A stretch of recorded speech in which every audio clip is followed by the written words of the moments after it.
Welcome to the Emerging Minds Families podcast. Hi, I'm Nadia Rossi, and you're listening to an Emerging Minds Families podcast. Throughout life, grief is an unfortunate part of the human experience. When a family experiences a loss, whether it be that of a loved one or perhaps a family pet, each member of the family may sense and process their grief differently. For parents, it can be hard to juggle supporting children and also know how to help them understand their grief, while also trying to honour and navigate their own feelings. Today, we are speaking with Kaz Amos. She is a provisional psychologist at the Hummingbird Centre in New South Wales and has spent many years helping people address grief and loss. Today, she will be talking with us about grief and sharing with us the unique challenges that can arise within the family unit when confronted with loss. She will also offer some practical strategies families can use to navigate their way through these hard times.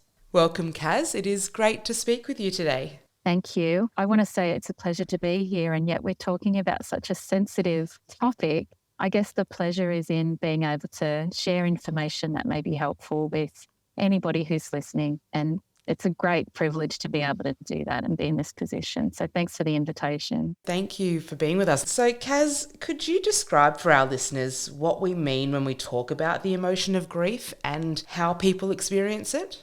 So I think that the word grief, when we talk about people experiencing grief, we are using an umbrella term to describe a huge collection of emotions that swirl and all move around at one time. So it's also in saying that, and I guess having that imagery in mind of lots and lots of different things happening all at once, grief is not really a linear process in that it doesn't have a beginning and an end.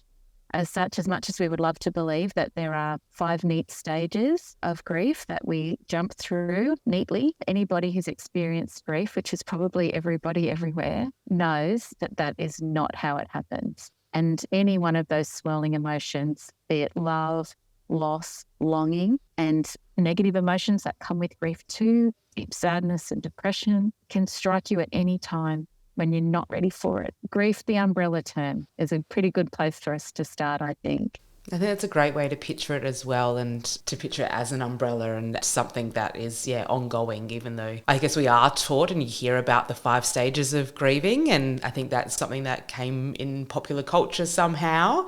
And so maybe people do really think that they're the steps that you go through, but it is in a way refreshing to hear that it is something that is not linear and comes in waves, and it can help you in a way prepare yourself for that if there is a loss or something that happens. So Kaz, when a family has experienced a loss, how can parents create an open space for their children to express their grief and share their feelings? When it comes to our households, whoever's in those households, I think the first thing to notice is everybody feels differently all the time. And so while one person is not feeling a wave of crushing grief, someone else might be. And it's okay for them both to be present at the same time. And I tell a story about my kids, my own 3. We had a bit of a pet tragedy, which is one of our children's, I guess, introduction to grief sometimes is losing our first pet. And in this case, it was the guinea pig, 4 little guinea pigs. They were our first pets, and we came home to find a very dramatic scene. I won't go into the details. It was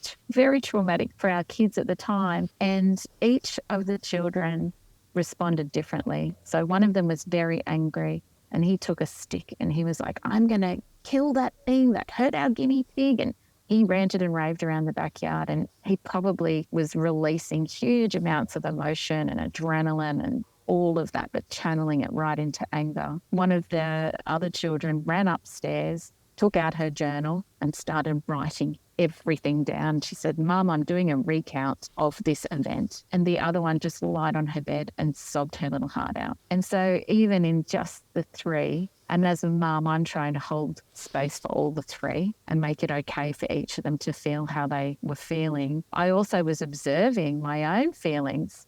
I was really upset too, but I kind of had to put a bit of a pause on that for myself so I could help my kids manage their own emotions in their own way. And then I was able to vent a bit later to my partner, and he was also then able to vent, and we could discuss it together as adults. So a small example of what a loss can look like in a family, but loads of families I know go through similar things like this with our pets. as an almost a first-time experience. And nobody knows what the right thing is to do. But we hang in there with each other while we're doing it. It's interesting, the notion of the pet being the first experience in death or in loss for a family. I didn't actually have that in mind when we were talking about this and talking about this podcast. It's always maybe, you know, a relative or a friend, but the pets are, in some respect, they are a family member, and they are something that children may be born with the pet in the family, or they get the pet when they grow up together and they're in the house with them. So it is such a close connection. In the immediate learning of a loss in a family, what is something that you could share with parents to do in those very first instances of learning about a loss to support their children or help them learn that someone has passed? The power of presence is really strong for particularly with children who don't know how to feel all these. If it's the first time that maybe they're hearing about the loss of a grandparent or someone close to them. Also, news that's traumatic could be in parental separation. There's loss in those places as well. So any news that represents change, big change, can have that same sense of grief and loss that goes with it. So for a parent, allowing the child to hear the news delivered in a way that is honest but not brutal, that is pared back but connected with the truth. Sometimes there's not going to be the right words, but less is more with children, and they will ask if they want more information. And do you think that varies depending on their age? And level of curiosity. So it's more about the level of curiosity to their age, really. Like the personality of the child. You might have a very curious child who says, well, what did happen to Nan? And where is she now? And why can't I see her? And a parent can explain, well, Nan's body is no longer living. It doesn't mean that you can't talk to her. You can talk to her anytime. Go back to the relationship that they had with Nan and still build on that. And what do you remember about her that you loved the most? What smells remind you of her? What did you do together that you just loved? To, I suppose, create that sense of still connected, even without the presence of the other person. There's a great children's book which you can pick up at Big W, Target, anywhere like that, called My Love for You is Everywhere. And it's such a beautiful book because it takes a child through where they are in the world and how they find the love of the person who's not with them in the physical, but how they can feel their love all the time. Such a lovely little gift. Something else with children is they're really creative. Write stories, make up a song, bake together, play together.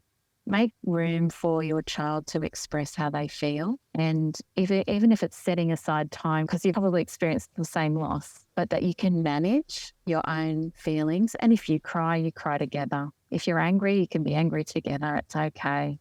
If you're longing, you can be longing together, and there's such deep connection in that. And when you think about what loss is a separation. So if we can nurture loss with connection, we're just giving ourselves such a wonderful gift of being together in presence. Are there any phrases or language that you would advise parents steer clear from when they're discussing grief or loss or a death with a child? Yeah, it's an SH word, but it's should.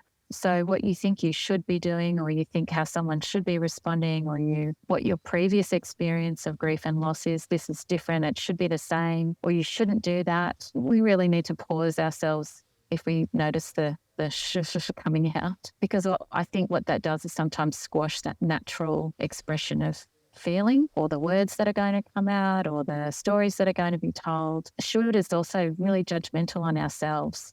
I shouldn't be feeling like this. I should be over this by now. I suppose rather than make space for the experience of loss, trying to control the experience of loss, that's where the shoulding comes in. It's not that helpful. And our children really have never usually done these things before. And to be honest, as adults, we probably haven't either. So there is no proper, correct, perfect way to move through and around and with grief other than to acknowledge the feelings as they come up, make room for those feelings. Sometimes with children, it can be great to say, what do you want to do about that? What do you want to do with those feelings? Well, you feel sad about Auntie not being here anymore. What would you like to say to her?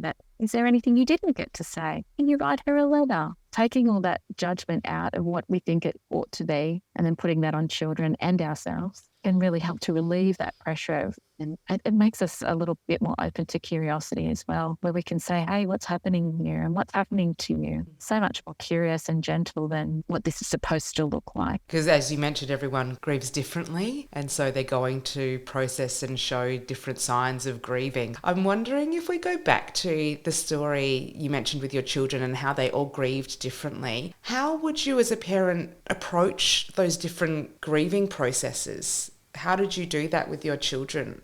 I kind of just checked in on them and made sure that they were getting what they needed. And the one who was ranting and raving around the backyard, so angry, I just let him go and made sure that he was safe. I knew he wasn't hurting himself. I knew that he wasn't going to actually be able to follow through with what he wanted to do. So I knew that that was safe too. And I just allowed that to be it. But you know what, in that moment, I really did feel like I needed to be in 3 places at once. And just save myself for later, if that makes sense. Mm-hmm. Just had to go, okay, I'm noticing that I'm feeling really upset about this too, but I just need to check in on my babies first and I can look after me later. And checking in on your children, I'm wondering, we all go through different varying levels of grief and we all process it differently, as you've said, but is there any signs that a child's grief is overwhelming them or is becoming prolonged that a parent can look out for, and what steps they can take to support their child or get them the help that they need? So in psychological terms, we call an extended period of grief that seems to interrupt functioning in life. That's what we're looking for. We're looking for signs that the child, maybe they're not eating as well because they always feel a bit sick in the tummy about the loss. Maybe they don't want to go to school. When they go to school, they go to the office because they feel sick. Those are signs of stress in children. And if it's happening beyond, because there's a time and a place for that. But when it starts to interrupt everyday functioning for an extended period, I think that that's an appropriate time to, look for a counsellor, look for a psychologist, look for somebody who can help you, help your child, and also help the child have a place to express how they're feeling. I worked with one little girl who was 7 and her grandma died, had passed away, and the family had really honoured the grandmother's memory really well. But this little one, she didn't want to let go. She was worried that if she let go of her sadness, that her grandma would go with it. And so our conversations together, and Mum was present in the room with us too, which was lovely because it felt like a little team together. Mum wasn't alone and the little one wasn't alone and I wasn't doing all the work, so to speak. And we told stories and we drew pictures of grandma and we separated the sadness from who grandma was, because grandma was love and light. Grandma was like cupcakes.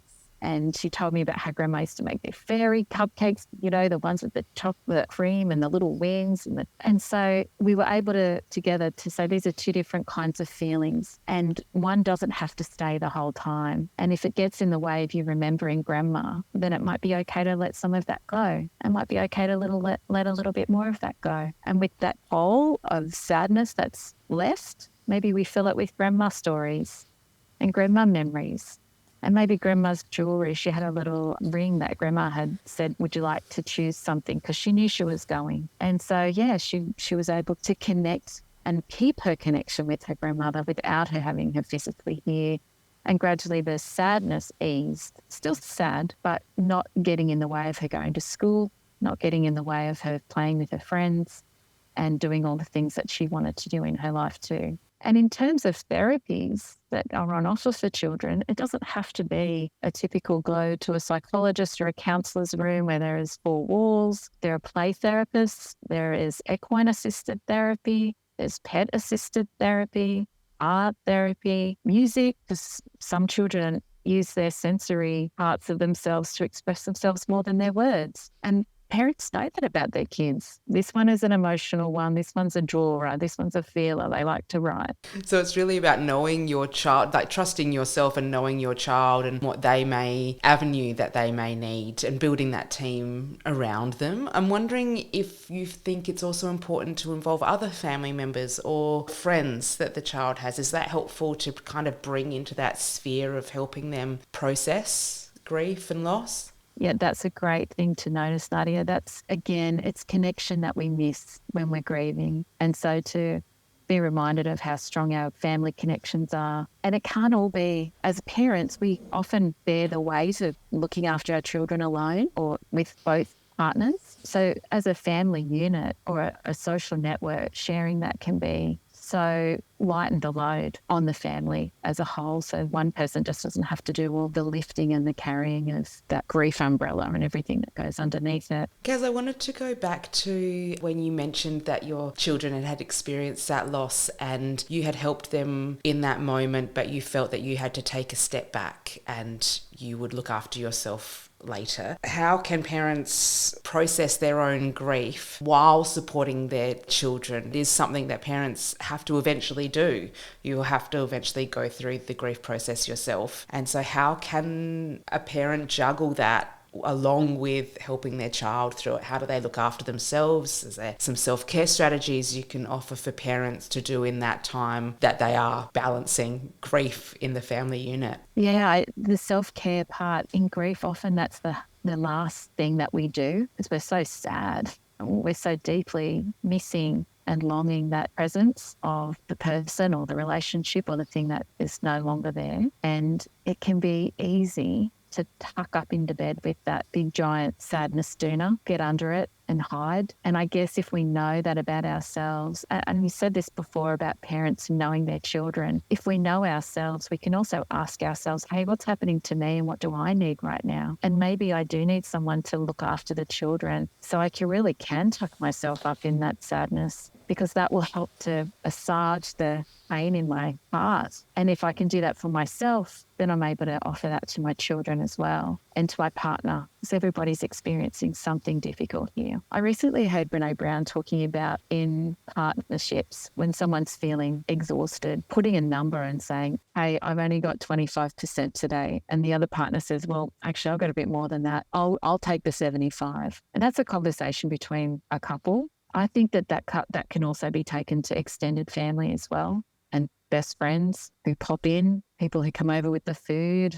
There's a loss in the family. Do you think you could just step in for, however, thanks for the food, that means that I don't have to do that? And I guess in amongst all of that are connections, beautiful connectedness that helps us to feel held. Something about the grief process, physiologically, that happens when we have that initial trauma. Our brain goes into, let's just numb this person and this body and this brain for a bit. The news that we've just received is too much. So the brain will send out huge levels of chemicals to numb us, and it will gradually ease that off over a 6 to 8 week period. So oftentimes people get to that 6 to 8 week period and they turn around and they're like, where's the lasagna that I was ready to throw? Like, where is all the support? And people experience and have shared that they've experienced people avoiding them because they don't know how to help them through their loss. And it's uncomfortable and it's awkward. And that's really that point in time where self-care and what I need and checking in with myself, because likely you're going through that, your partner's going through that, your family's all going through that together. Checking in with each other. Is it like this for you? Because I feel really lonely right now. Where's everybody gone? And all of that fog, that post-trauma fog is lifted. And I think it can be a very isolating and vulnerable place for families. So that self-care at that point in time is really important, because I think we seem vulnerable right at the minute when we get news like that. But I think that vulnerability continues. And depending on who it is and how deep that loss is for us has an impact on that too. I love the numbers, because even if you can't put into words how you're feeling, it's a very quick way to go, okay, out of 100, how am I feeling? And you can get that across quite quickly. It's kind of like a shorthand you can have with your partner and even with friends or relatives that you're close with, where you can go, I'm at a 20. I'm at a 10. And so that is a concept for someone to really quickly latch onto. And even when they're feeling uncomfortable, or you may not feel comfortable talking about grief, or they may not feel comfortable having that conversation with you, just that shorthand, everyone knows what that means. And so they know, okay, what can I do to step in, or how can I? How much do you need me? Yeah. How much do you need? 70? Yeah. Because I've got 30. Yeah, exactly. Yeah, and you're right. I think something about loss is that I don't really want to share it over and over and over again, because every time I speak about it, I feel another wave of that. This is the reality in my life now, and I'm not sure I like it. And I don't want to really be standing maybe in the supermarket or on the edge of the soccer field or at dance with all the other parents feeling that level of vulnerability. It doesn't feel like the right place or time. So maybe if we're outsiders to a family that we're watching go through this, maybe we choose a particular time and a place where we ask these questions and it's not there. We're asking somebody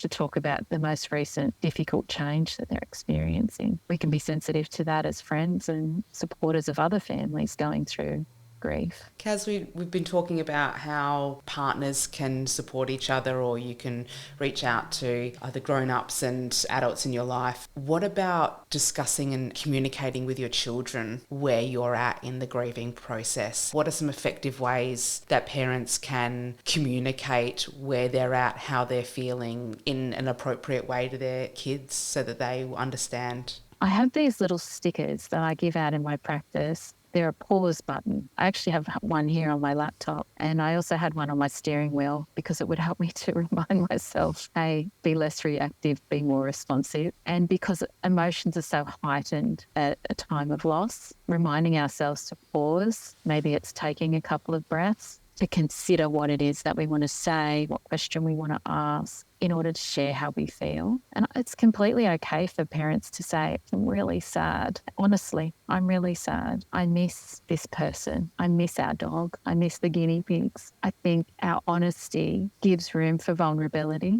And in families, if we can encourage each other to be more vulnerable and supported in our vulnerability, then we're doing ourselves and our children a great service. And we're teaching them to be like that in the wide world as well. Because friends, little ones at school, probably have friends going through losses and they hear about that. And it's okay for kids to offer some compassion. And it comes, I think, learning self-compassion as well as part of that. So I think parents being able to say to their children honestly, but with compassion, this is how I'm feeling, and to check in, what's happening with you? What's happening to you?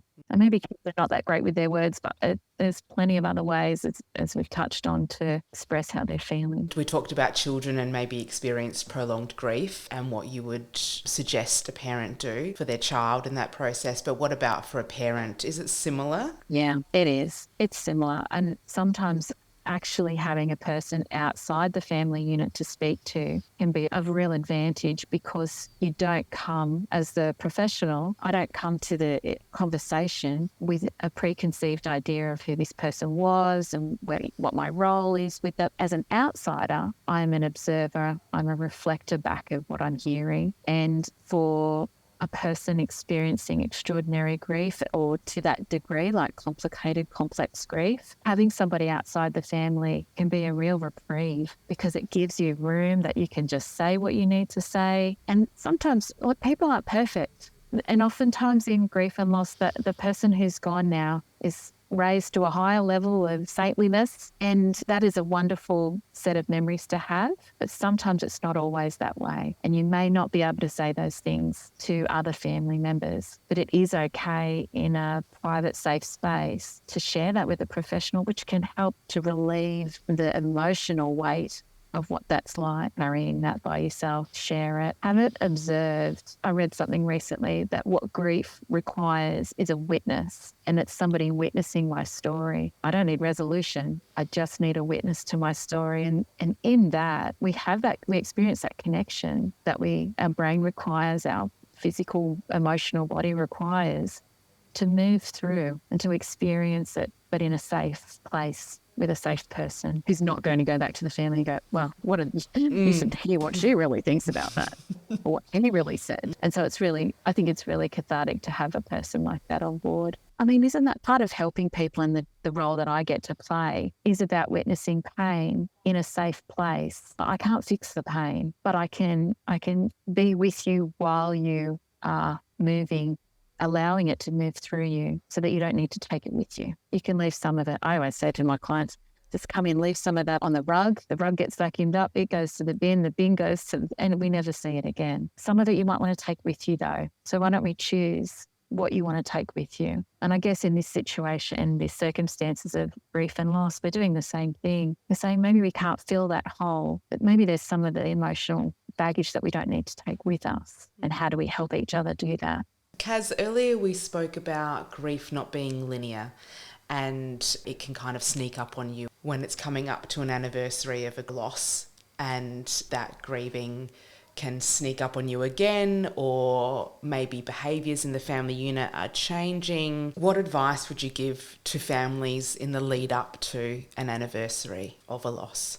Often people might say the first is the toughest. I think I meet people as a professional at the second. My experience in that is that someone says, I still feel the same as I did 12 months ago. And I still feel the same as I felt 12 months before that. It's not so much to the point that I can't function, but it's always there. There was a movie that talked about grief as a brick that you always carry in your bag. So the weight is always with you, but you don't wear the brick on your shirt. You don't put it out there where everybody can see it. You just carry it with you all the time. And it is just something that's a part of your handbag that you carry. And it might feel heavier for you than other people, but we don't know everybody's story. So when it comes to anniversaries, yes, it can be a thing. It can sneak up on you. Something to be mindful about with anniversaries, though, is our bodies know what season, what time of year something happened, what it felt like at that time of year. And so sometimes that anniversary, you can feel all of the grief that you felt at a similar time of year as soon as it starts. We're made of all of our senses, and our senses know, well, when it was hot and it was December and it was just before Christmas, and so we're already thinking about that in November when it starts to warm up. And those early anniversaries often take a huge toll because they're so close time-wise to the original time of loss. So yes, preparing and coming up with creating ways to honour the memory of our person, to honour the legacy that their life left, that mark that they left in the world. Some people are big on doing things, and other people would prefer to just be quiet and stay at home and not shout it, not do anything, but rather just sit with. So I guess individually we would have what feels right for us, and then as part of our family unit we could do something together if that's what we wanted to do. It's really hard with anniversaries because they're just little reminders that that person's not present. It's interesting. We lost a family member nearly 10 years ago now to motor neurone disease. That was actually my husband's dad. And just a few weeks ago, we were watching our wedding video from 24 years ago. And our youngest daughter, who was 18, was in the room watching us. And the speeches came on, and his dad got up and gave a speech. And our 18-year-old just burst into tears. And she said, I never saw Poppy not in a wheelchair. I've never seen him stand up before. This is the first time. And he's not even here for me to say to him, gee, you look good. And she cried. And that was a loss. Like, that was a grieving crying, that because she never got to see or meet him in that way. I was so happy to have that, almost like the evidence of him and what his life was like before that. She got to really take all of that in, but it caught her by surprise. It was really unexpected. It caught all of us by surprise because it's been so long since we've seen him. And he didn't just leave a little golf ball size hole in the ground. He left a whole divot of when his body left the planet, there was a big fat hole left behind. And that was just a reminder of a big fat hole that we don't get to hang out with anymore. So yeah, those things can be sneaky. Not so much an anniversary, but definitely a reminder in time. And then I guess, it's a conversation about the person and bringing in strategies that you spoke about earlier of how can we remember them, how can we form that connection of them again and have a conversation about them, draw about them, read about them, write about them, those kinds of things that you could probably take to younger children as well as older children as well, and everyone in the family can kind of use those strategies. Yeah, it was interesting in that moment because we all started telling stories. You know, my husband's like, well, I remember Dad and he was like this and he was like this. And she's like, oh, I remember when Poppy used to say this all the time. And I chipped in with my two bobs and we all just had a bit of story time around Poppy. And it was lovely. It was like a beautiful revisit. So those moments, you don't even know they're coming sometimes. Kaz, I'm wondering, where can people go if they want to learn more about grief? What resources are out there for parents, for adults, for themselves, and then maybe also for their children? Do you have any you could recommend to our audience?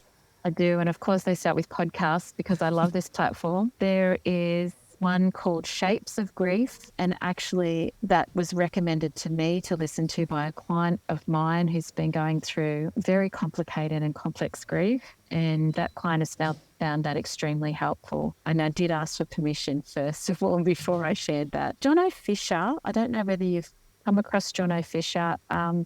He used to have, I think they were called kindness cards, maybe about 5 or 6 years ago, and very much a person promoting mindfulness in our community. He has also just released a new podcast, which is all about grief rituals and having intimate conversations about grief. There's another couple, one's called Grief Out Loud. The other one, this podcast has been through a lot, and it's called Terrible. Thanks for asking. So she had a number of losses quickly, and it's the story of her being able to cope with that. And she also brings on experts to discuss grief. Knowledge is power for me in any emotional state. So if I can learn more about it, then I can understand how it applies to me. So sometimes even a quick Google search can really help find resources and listen to what resonates with you. Skip anything that doesn't resonate with you. For children, I've got a few books that I would recommend, and I already mentioned My Love for You is Everywhere. There's also The Invisible String, The Memory Tree, and A List of Things That Will Not Change. And the other one, the last one I have there is In My Heart. In My Heart has got a beautiful cover on it, which has got a really deep set of coloured hearts on the front. I think all those ones are very much in line with how do we stay connected to somebody we can't physically see anymore. Kaz, do you have any parenting support groups or any grieving support groups you know of that are maybe national? So have you heard of grief cafes? No. So grief, you may find if you do a search for a grief cafe around you, that there are groups they've probably been sprouting around the country and maybe around the world for a little while now. And it is basically a conversation, a group of people who get together and we talk about their grief. It's over a cuppa. It's nothing extraordinary. It's not like this is a support group and my grief is this. It doesn't have to be like that. I do know that John O. Fisher is doing retreats where people can come together, and the aim of those is to heal grief wounds. So that's probably a next level, deeper one, but definitely relevant when grief is very traumatic. So yeah, looking around for those kind of groups can be very helpful. Kaz, I'm wondering, after everything we've spoken about and our discussion today, if you could leave our listeners with just a few things to remember out of what we've spoken about, what would you really want our listeners to take from this discussion? It's okay to be sad and feel feelings. Feel the feelings. They do move through.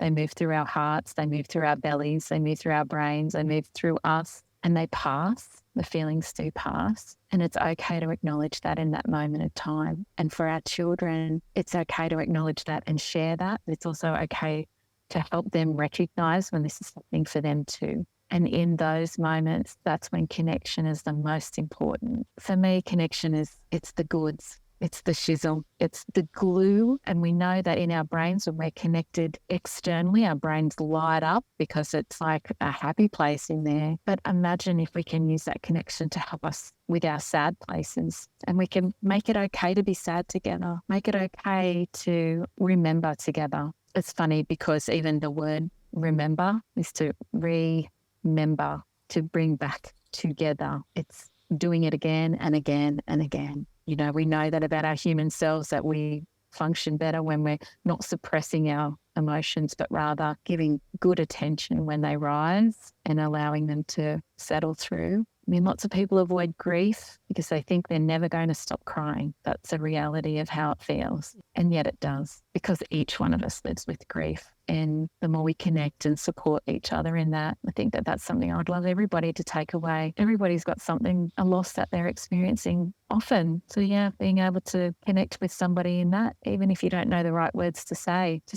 I don't know what to say, but my heart feels for you. That can be hard. Yeah, maybe it's okay for us to also be honest and aware and use that as our compassionate place to come from. Thank you, Kaz. Thank you for talking with us today. I know I will take a lot of this podcast with me into my life. So thank you so much for sharing all of your wisdom with us and talking about that unavoidable but very powerful thing called grief. Thank you. Thanks. Visit our website at www.emergingminds.com.au/families for a wide range of free information and resources to help support child and family mental health. Emerging Minds leads the National Workforce Centre for Child Mental Health. The centre is funded by the Australian Government Department of Health under the National Support for Child and Youth Mental Health program.